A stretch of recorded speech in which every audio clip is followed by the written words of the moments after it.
across the sea of character sheets, deep in the forest of D20s lies the mountain of source books. Welcome to the Mountain of Source Books. We hope you enjoyed your climb. My name is Jeffrey Vincent Dale, and today with me I have Teach. Hello. And today we're doing our oft talked of but oft delayed review of Dungeons & Dragons: Wrath of the Dragon God. Yes, this is the sequel of the really, really bad D&D movie from 2000. Yeah. So the heroes saved the world, their friend got revived somehow, and then none of that matters because they're not in this one. Yes, we left our heroes in a really bad makeshift grave of snails. The name on the grave just disappears and they teleport to somewhere. And absolutely none of that matters because it's never brought up in this movie. And I don't understand how this is a sequel. Yeah, it is one of the loosest sequels I have ever seen, and that's saying something. Loose. Yeah, okay. Yeah, we'll get right into it. We start with opening narration. Somebody is talking about going on a difficult quest to obtain a powerful magical item, and accompanying that narration is a video showing a cloaked figure walking around with a goofy-looking CGI lava man. I feel as though in this part, they wanted a storytelling style opening, but couldn't pick between animation, live action, and CGI. So they just did it all and then did it poorly. I think the animation stuff was probably to save on budget, because if you look at it, it's all very big vistas and large creatures that have to do a lot of movement. I guess, but I don't know. None of it made sense. It was like they couldn't make up their minds on a storytelling style. Yeah, it was very jarring, especially since it only kind of sort of makes sense. Because the next thing that happens is the cloaked man, gestures at the lava man and it melts into a puddle of lava. And there's no explanation given for what was going on there. It just happens. And then we quickly zoom off over a map to an island, and we see three cloaked figures push a small boat into water.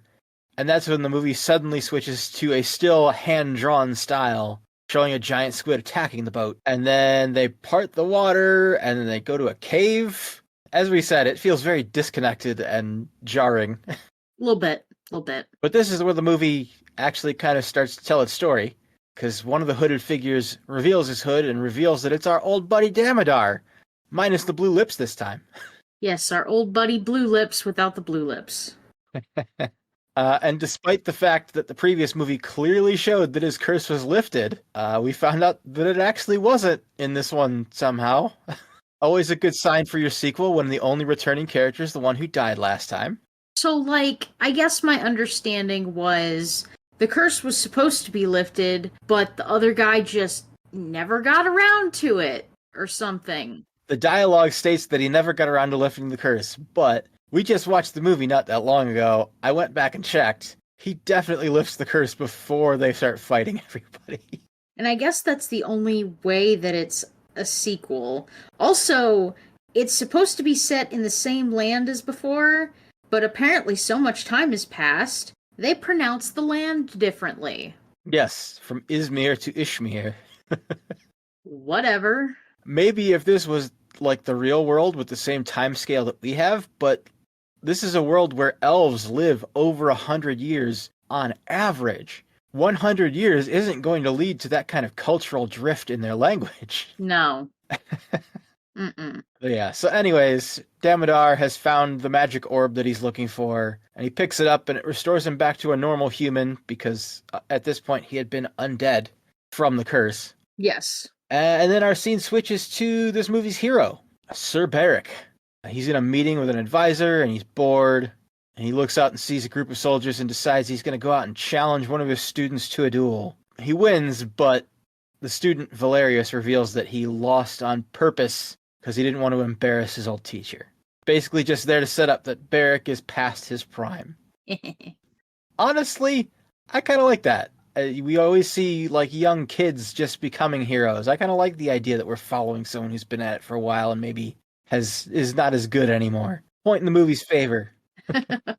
Later that night, we meet Barrick's wife, Melora, who is a mage, and she's desperately trying to multi-class into cleric because apparently no mage has ever done that in this setting. She thinks this will get her a seat on the Council of Mages. And when you see how that thread gets resolved, oh, it's hilarious. I laughed out loud. I'm excited, or I was excited to see that the mages weren't useless in this. Yes, she gets to do so much, actually, even though she's separated from the party. All right. So while Melora and Barrick are talking about her attempt to multi-class, a man barges into their home and tells them that his village is under attack. He explains that 2 men went from his village, went into a cave in the mountains, and never came back. So how they arrived at the conclusion this is some kind of attack and not just 2 idiots getting lost in a cave, not explained. Nope. The 3 of them venture out into the night and find their ways to the caves, where they find it full of gas. Melora uses some magic to blow the gas away and reveals the 2 dead bodies of the missing men. They proceed to then completely ignore the bodies and not even acknowledge them. Continue to explore the cave to find out what was causing the gas. Well, I say exploring, but literal steps away they find a sleeping dragon. And Barrick, our hero, decides that the wisest way to reveal this discovery to the others is to open the dragon's eyelid by hand and have a conversation right next to it at normal speaking level. Yes. Because that won't wake the dragon. Nope. This was their amazing decision. So they evacuate the town off screen, and everybody returns home to the main town, which I don't think is ever named. Our 2 heroes do some research and determine the era from which the dragon probably last rampaged across the countryside. But their one lead is in code and would take a long time to decode, and Melora doesn't want to check with the Council of Mages because as she figures it out for herself, maybe she'll get up that promotion she wants. Yep. So she uses a spell to look into the past, and it is very confusingly shot, so I'm very glad that they explain what happens later. She learns that Damodar has the orb, sees some images of faceless cloaked figures, and some leaves and acorns, and suddenly Damodar is there, and he's holding a lock of her hair, which he uses to put a curse on her. Yeah, I'm not sure how he gets the hair. Did he, like, reach through the portal or something and get her hair? Like, I was very confused by this. Well, there wasn't even, like, a portal. It was like a vision. So he reaches through her mind to physically cut off some of her hair? It makes no sense, but at least the movie acknowledges that, because she doesn't know how he did it either. Yeah, that's true. She does acknowledge, like, what the heck just happened. This doesn't make any sense. Yeah, so Damodar puts a curse on her. Melora tells Barrick what happens because she's woken up, and I guess when Damodar broke her vision, it caused an explosion. The books that they had been looking at earlier, they had fallen on the ground in a way that caused the pattern on them to line up. So they arrange it so they're properly lined up, and it magically turns the 4 books into 1 book that they can now read properly. Oh, yeah. Alright, and then the next day, the Council of Mages catch wind of the dragon business and confront them about it. Damodar talks to them through magic and explains what he did. He explains that he has the orb and he's going to use it to take revenge against all of Ishmir for the century that he spent as an undead. Which I don't get, because it's not their fault. Yeah, I guess since he has also realized that none of the other characters returned, he's just going to go against Ishmir itself. I am just really angry. So the king decides to set forth a party of adventuring heroes to retrieve the orb. He picks Barrick to lead the group. Melora wants to go, but she can't because of the curse. She's already too weak. I find it funny, though, that at this point they don't even know about the curse. They just believe that she's out of spell slots. Yeah, pretty much. 20 minutes into the movie, we finally meet the rest of the adventuring party. The barbarian Lux, who gets into a bar fight with 2 guys to steal a map. The cleric Dorian, who gets mad because a couple of guards walk into the temple and don't take their shoes off, so he uses magic to knock them down. I guess that's one way to show off his power. Mm, Then we got the elf wizard Ormeline, they show her off by having her on a boat, not using her abilities at all. She's just on a boat. And then lastly, my favorite member of the crew, the halfling rogue Nim, who leads some customers into a dungeon to help them get some treasure, and then they shortchange him on a share, and so he intentionally leads them into a trap as revenge. Meanwhile, the Council of Mages are working to find out how to put the orb back into its magic seal, and then we return to Damodar's lair, where we learn that he drinks blood through a hole in his back for some reason. That seems to be the whole point of that scene. yeah, I didn't. I don't know. Maybe there's some D&D lore there that I'm not familiar with. I haven't studied up on liches. Yeah, I'm not sure where that came from. So Barrick reveals that his plan is to venture to a magic seeing pool that will allow them to determine where Damodar's lair is so that they can use magic to teleport in past his defenses. Unfortunately, Barrick doesn't know where to find that either, so first, they have to find and question some goblins that do. Great plan. Yes. Before they take off, Melora is already starting to show signs of turning into an undead from the curse. There are earthquakes, which I guess are connected to the dragon waking up. So maybe opening his eyelid did start waking him up? I don't know. Well, that would make sense, since, I don't know, that's kind of how that works. The Council of Mages have decided that the book is keeping knowledge from them until they can prove that they're worthy of it, but they can't come up with a way to prove that they're worthy since the mages that made the book are all dead. Oh, yeah. Yeah. And then they decide to, what was it, set it on fire? Melora tries to summon one of those lava men to try and learn more about elemental magic, since she figures since those dead mages specialized in elemental magic, maybe that will be their key to getting in. But immediately after she summons it, she passes out and loses control, and the lava man just starts lighting the whole place on fire. That's where the fire comes from. Yeah, and then the head of the mages has this funny-looking, like, baboon staff that shoots water out of the head. It's goofy looking. Yes. So they use that to put out the fire. They examine Melora to find out what's going on with her, find out that she's cursed to become undead, and the only way to reverse that is to get the hair away from Damodar. So we switch back to our adventurers now, who have been spotted by a powerful lich named Klax. And he confronts them and tries to kill them for trespassing. They get away, but he sends a small army of spirits after them. But they jump into a boat that, I don't know why it was there. I guess somebody just left it there. They jump into the boat and get across the water, and even though they're spirits, they can't get them for some reason. Okay, so in this scene, I feel like for the master of a sword, Barrick keeps handling his sword wrong, and he should have cut off his fingers like several times at this point. Yeah, probably. Yeah, honestly, I think the whole entire point of this scene was just, hey, everybody loves Lord of the Rings. Let's do that scene from the first movie where they're being chased by ring wraiths. Sure. But without the budget. Yeah. No, you're totally right. You're right. I will say, though, despite the fact that this movie clearly has less budget than the last one, the CG is better. Yeah. I know it's been 4 or 5 years since that one, but it's just weird to me. The CG creatures, while still looking bad, look so much better than the ones in the big budget Hollywood film. Maybe that's more of a testament to the technology enhancements over that period of time than it is the movie itself. Possibly. But yeah, the Lich, I guess, just now notices that the orb is being used, so he follows the magic to Damodar's lair and offers his services to him and warns him of the adventuring party out to stop him. The adventurers find the goblin camp that they're looking for, but all the goblins are slaughtered, so they go around and start investigating it. They find a map, escape some traps, and then suddenly an ice dragon shows up. Dorian, the team's cleric, gets eaten. Oh my gosh. Like, why was the healer the one who was attacking the dragon first? Let me just tell you this. First to die is the healer. Yeah. Why? He jumps out from cover. He was safe behind cover. and he jumps out and starts trying to cast a fire spell against it. Who plays like that?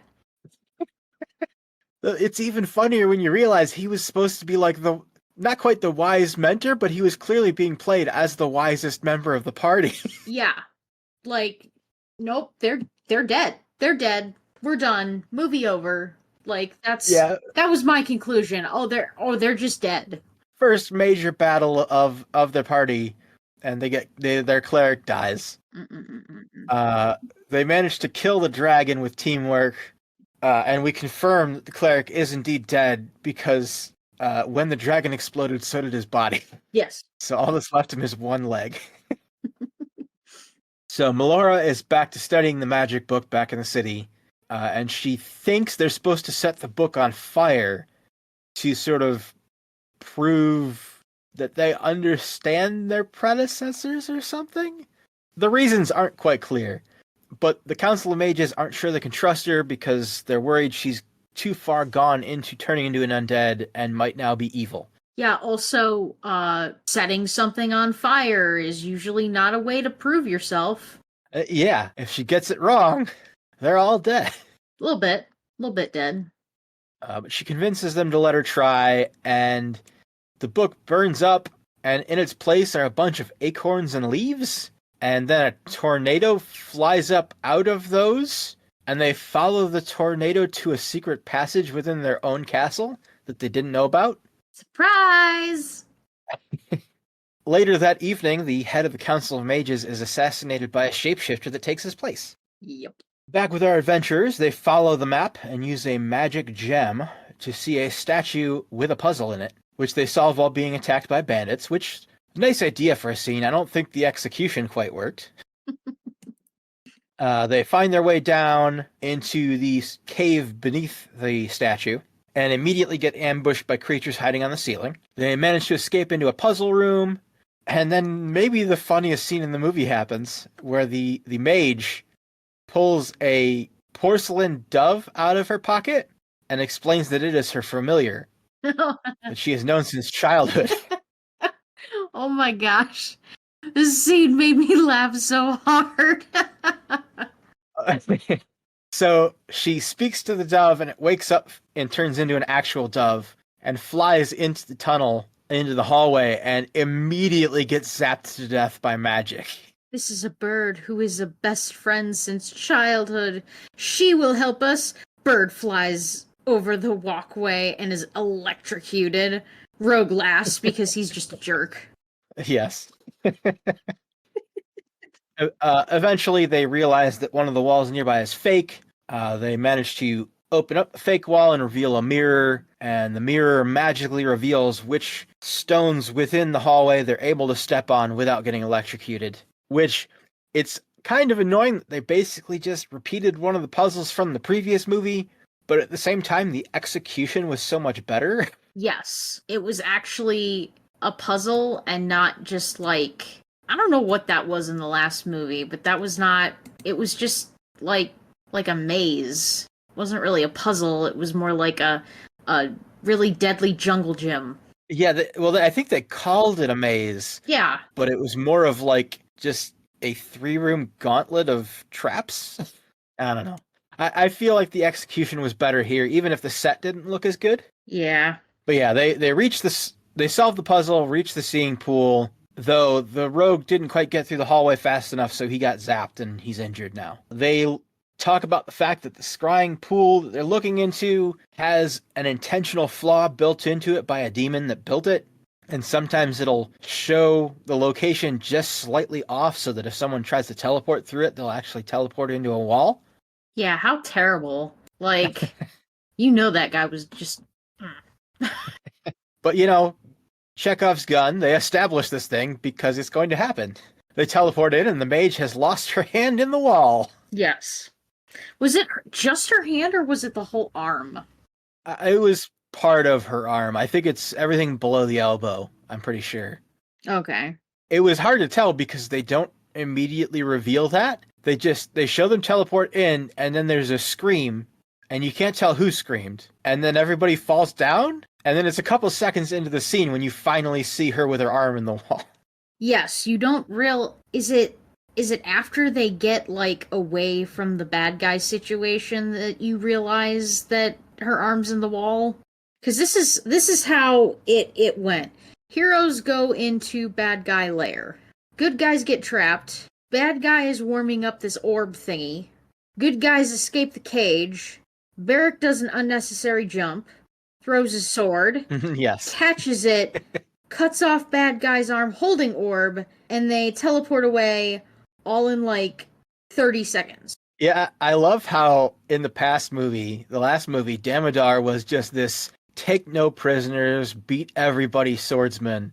And somehow, after 100 years of study, he's become less effective by becoming a mage. Mages are supposed to be the broken class. I don't know, maybe they were like, hey, we have a useful mage here. We gotta make useless mage somehow. Oh, I know, let's make the only bad guy the useless mage. And then like he's powering this up for 30 seconds. Now picture what the bad guys in Power Rangers are doing as they're morphing. That's kind of how this felt, waiting for him to power up, just like waiting around looking at your watch. And then they just escape. They just escape in 30 seconds. I believe the rogue throws a dagger at him to break his concentration.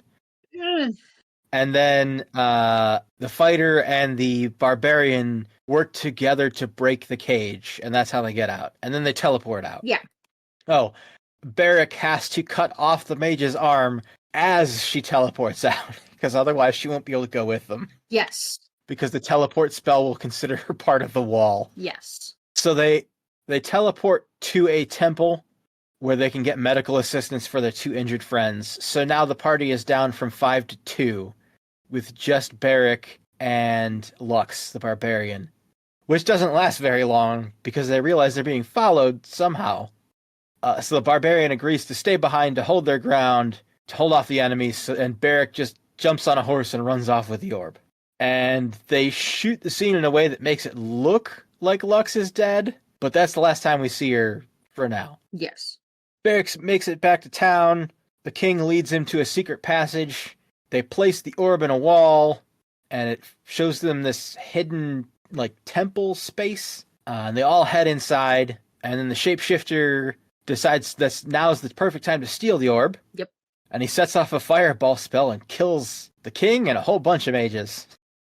Barrick chases after the fake council leader and learns that it is actually Klax, the Lich. I wondered where he got off to. Mm-hmm.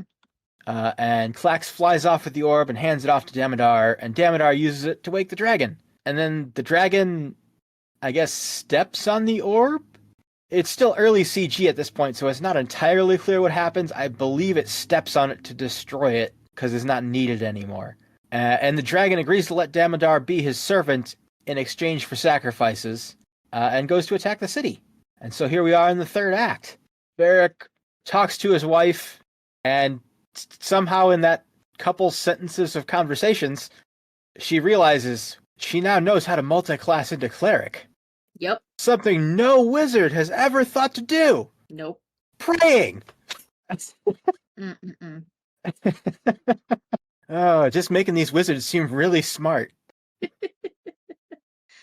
So they take the acorns and the leaves that appeared where the book was, and they put it in the center of that temple room, and a pillar of light grows up from them. And Melora steps into the light and gains a new light orb that can counter the evil one. And they take it to the top of a tower to fight back against the dragon, but Melora is so far gone from the curse now that she just kind of passes out. And Barrick sees Damodar over the city walls and rushes off to confront him. And the Lich sees him coming and says, "All right, I'm out of here. You deal with him yourself." And Damodar, once again being a competent mage, jumps on his horse and runs away. Yep. The barbarian randomly pops back into the movie from the trees and jumps out to scare the horse. And the horse drops Damodar. She almost kills Damodar, but Barrick stops her because he needs to cancel out the curse. Meanwhile, in the city, the wizards think that Melora is dying, and so they try and take the orb from her to use it themselves. but the orb, I guess, decided that wizard wasn't worthy and throws him off the tower. Bye.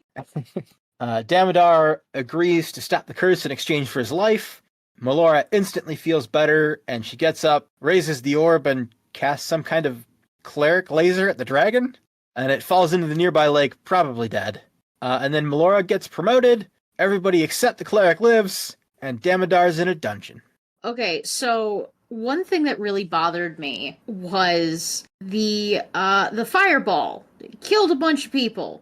And then you eventually revisit that area not too long after the fireball kills a bunch of people. And then where did the bodies go? Yeah, there's one scene where there's a couple of bodies, way fewer than there should be, and then the bodies are gone, and also there's no scorch marks anywhere.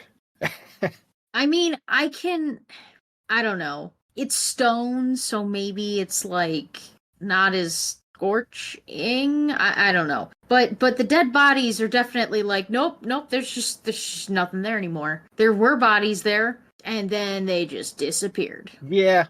So ultimately, my feelings on this movie, I kind of liked it better than the first one. Yeah. I mean, don't get me wrong, it was still a bad movie, but I feel like the ideas this movie had were better, even if the execution wasn't much better. This is better than the first one because the majority of things made sense, and there wasn't anywhere near as much overacting. Yeah. Also, the mages weren't useless. Yeah, the mages actually got to use magic quite a bit, actually. Yes, the mages weren't useless, so I did appreciate that. I don't think any of the characters in general were useless this time. Like, whereas the last movie, I felt like the most useful character was that side dude that didn't have a name that was in the garbage. Oh yeah, Elwood, the dwarf. Yeah, him. Yeah, he. Speaking of which, I am so glad we didn't have any useless comedic relief characters in this one. He was comedic relief, but I wouldn't say he was useless. Yeah, he was good in a fight, but he never did anything for the story. No, he didn't. To the point where they didn't even give his name in the movie. He was one of the most useful characters. That is my point. And no character whose job it was to say not to question the plot. Nope. That was an improvement. That was a great improvement. Good lord. And they actually used all the creatures in this movie the right way. Yeah. Nothing like in the last movie where they had these super intelligent creatures acting as mindless guard dogs. But yeah, it was a bad movie, but I liked it more. It was bad, but not as bad. That's key. Yes. So there is one more direct-to-DVD live-action D&D movie. Are you serious? Yes, it's called The Book of Vile Darkness. Oh. It never even got an American release. At least at the time. It may have since. I will find out.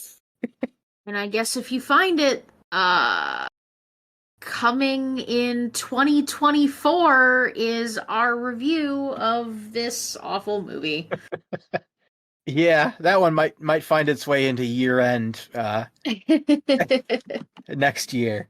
Speaking of which, a little bit of housekeeping for the podcast. This is going to be the last episode of the year. We're going to take a little bit of a break, give ourselves some time to build up more of a backlog, so that we will hopefully have less skipped weeks next year. Yes. And also, at this point, Rose is probably actually going to be editing this episode. So, with Rose assisting with editing, that should improve our production pipeline quite a bit. So, hopefully the podcast will be in a much better place next year. Hopefully. Yeah, that'll be all for this week. So, happy holidays, happy new year. We will see you in January. See you then.